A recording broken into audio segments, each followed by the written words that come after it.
This is how I remember it starting. I was 11, and Dad had just taken me to the stable again to ride. At the time, we lived up in England, near a wooded area that ran along the Canadian border.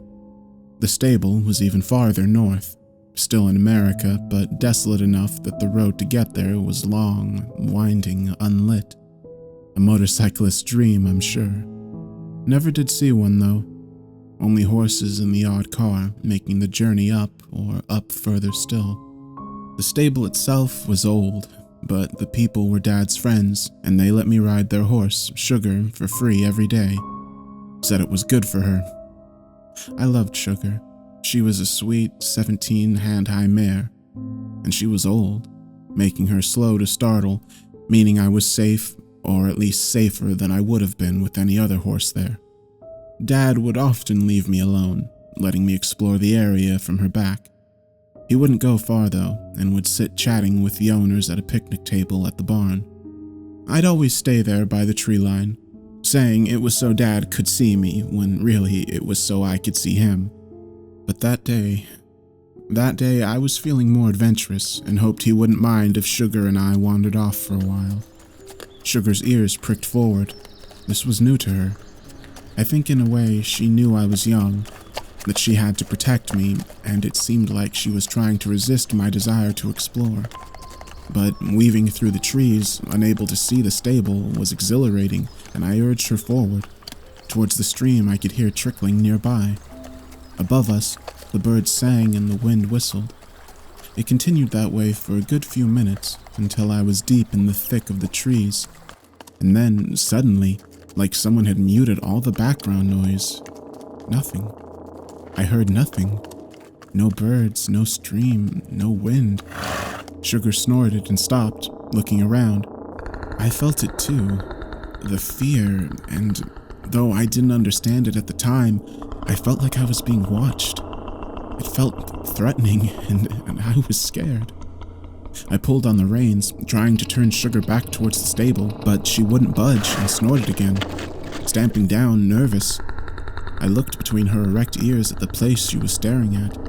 All I saw were trees, but then, peering out from behind one of the thicker trunks, I saw it. The creature. I'm no artist, so I'll try to describe it the best I can. It was ghostly white and long. At least it looked long. And I say long because it was crouched near the tree and its legs and arms were bent backwards like an animal. I'm sure if it stood up, it would be tall, maybe 8 feet. But it didn't have feet. Instead, its legs ended in weird stubs covered with many, many short feelers that undulated slowly at different speeds. Its hands were also bent backwards, and rather than fingers, it had long, creeping tendrils that wrapped up and around its arms like vines. It squatted on its wrists, gorilla-like, and watched me from a face that was vaguely humanoid but smaller, like it suffered from microcephaly or something. It was bald, had beady black eyes, 2 holes for a nose, and a minuscule mouth that was pointed slightly downwards like it was frowning with the effort of concentration.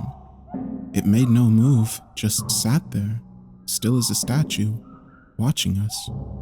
Finally, Sugar turned around and bolted back towards the stable.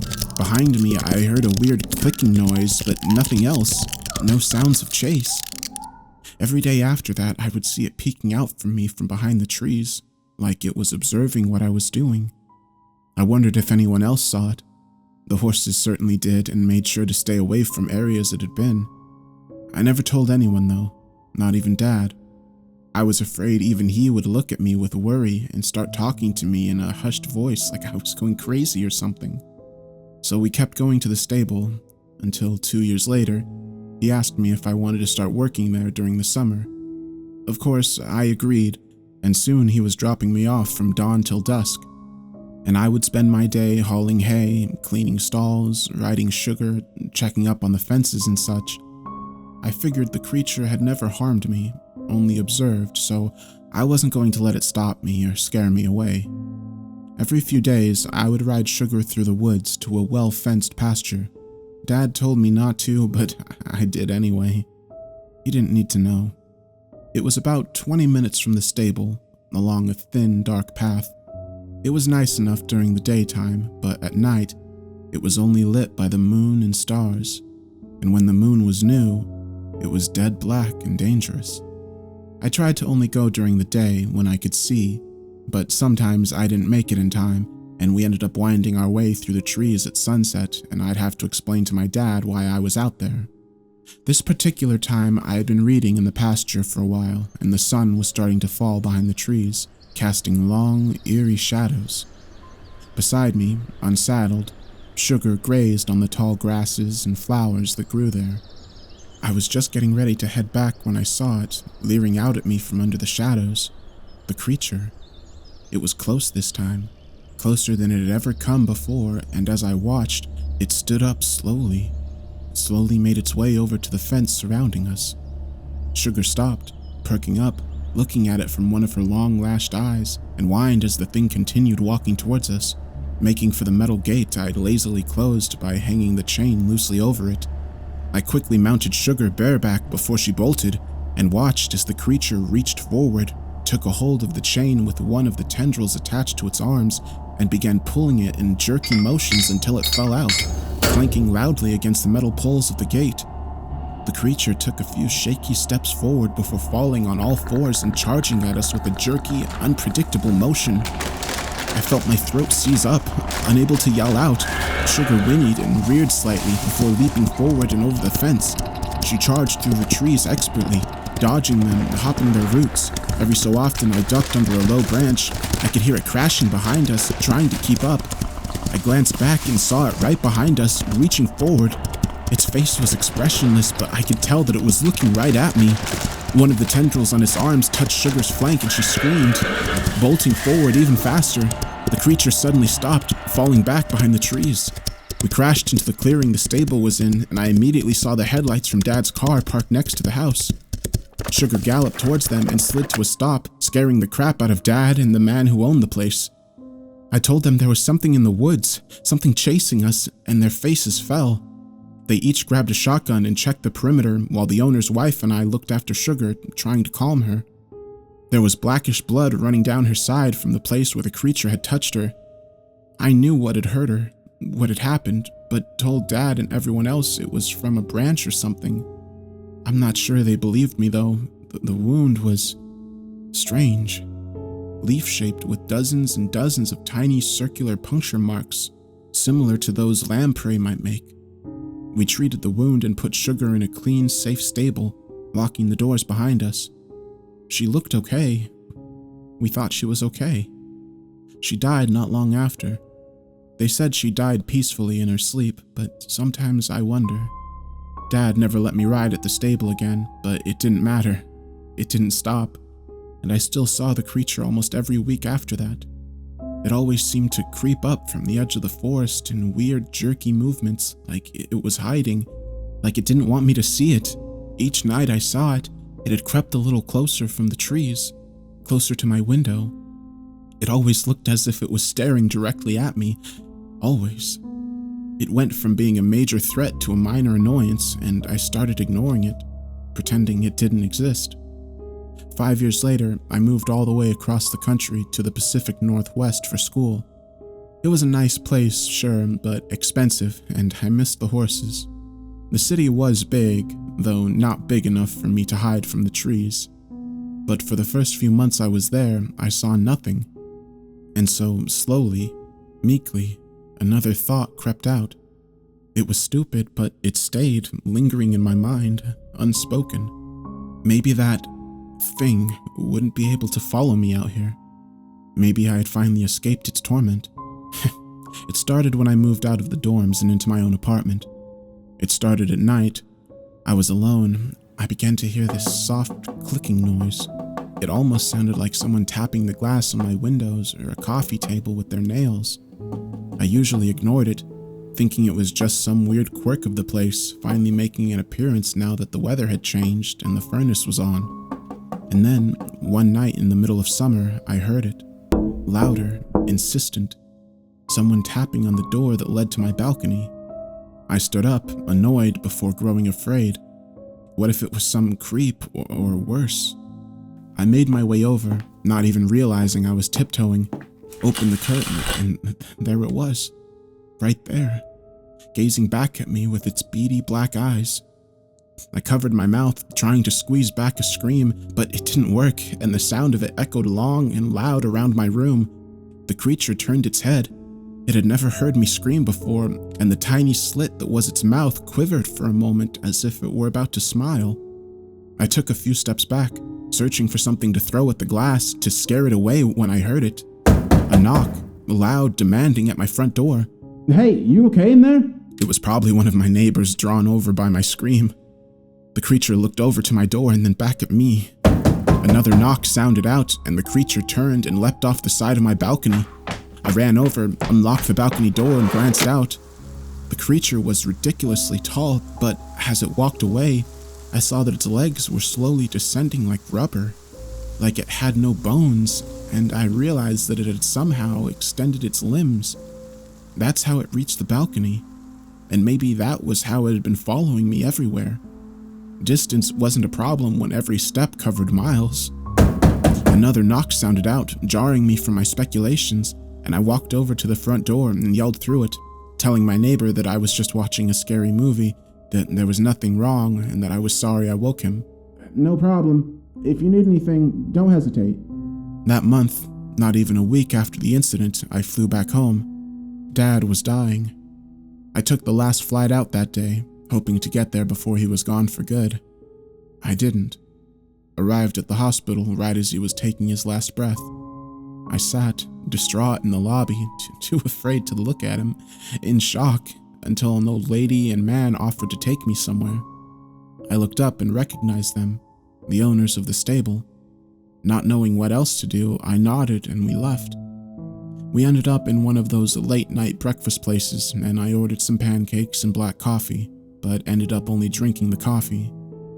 After a few moments of silence, I finally spoke up, but not about Dad. It was too soon, and I wasn't thinking right. Instead, I asked a question that had been on my mind for years. Do you know about the creature on your property? The what? The man hissed, while beside him his wife pressed her lips together and set down her fork. Unsure if he thought I was crazy or if he saw them too, but tired of keeping it a secret, I pressed on. Way back when I was riding at your stable, there was this thing, long and white and humanoid. It started following me. That night, years ago, when Sugar was hurt, that creature, it must have wounded her. He looked at me, the concern growing on his features. Finally, he said, You're not still seeing it, are you? I met his gaze, wondering what to say, and ended up with, No, I'm not. I just wanted to know I wasn't crazy or something, you know? He didn't reply immediately, but sat looking at me like he was sizing me up. Your dad said before he died. He looked away, picking up his coffee nervously. What? He looked back at me. He said he wanted you to know that you're not the only one who's seen... Well, he cleared his throat and paused for a beat, then said, You must be tired. And I knew he was done talking, and I was tired, so I didn't press him. Never did speak to them or see them again. I wonder what happened to them, where they are now. That night, unable to stay at my empty childhood home, I stayed at a hotel, but I couldn't sleep. Not a wink. So I got in my rental, equipped with a lantern and a bat, and made my way to the stable. Not knowing why, only knowing that I had to. The stable was derelict, abandoned now, and I knew I shouldn't be there. It was stupid, I know. I parked next to the old house the owners had left years ago, and hopped out with the light and the bat, ready. At first, I was only going to stay around the stable, to see what I could see, but my curiosity got the best of me, and I began creeping my way through the darkened woods towards the pasture. Every noise, the wind, the trees, my own breathing put me on edge, but I made it there without incident. The pasture was old and the fence was broken. I found myself nearly tearing up at the memories I had in this place. Memories of Sugar, of Dad. I turned, my heart racing. I heard the clicking noises again and again. It sounded almost like applause, or maybe even laughter. As I turned around in a large arc, shining the light through the trees, I saw them. Hundreds of them staring out at me through the gaps between the trees. Faces. Small, white, bald, horrific. Some were smiling slightly, others were frowning. Some were the same size as the creature I knew, others were smaller, and the rest were enormous. And even in their crouched positions, their heads almost touched the tops of the trees. They were all watching me, observing me. I felt myself starting to hyperventilate, and I knew I had to get out of there, so I ran and ran, hearing them crunching along behind me, beside me, keeping up. How I made it to my car without being harmed, I don't know, but as I pulled out, my hand touched the pack of emergency matches I kept in the center console, and for one wild moment, I thought of burning them all with the forest they lived in. Then I thought better of it and sped away. As I turned onto the main road, my highlights hit the tree line, and I saw their beady black eyes glinting from the shadows between the trees. After that, I moved to Colorado. To Golden, to be exact. Denver and Boulder were way too expensive. And while I would have settled in Greeley, I didn't really want to smell or smell like cow shit all the time. Horse shit was good enough for me.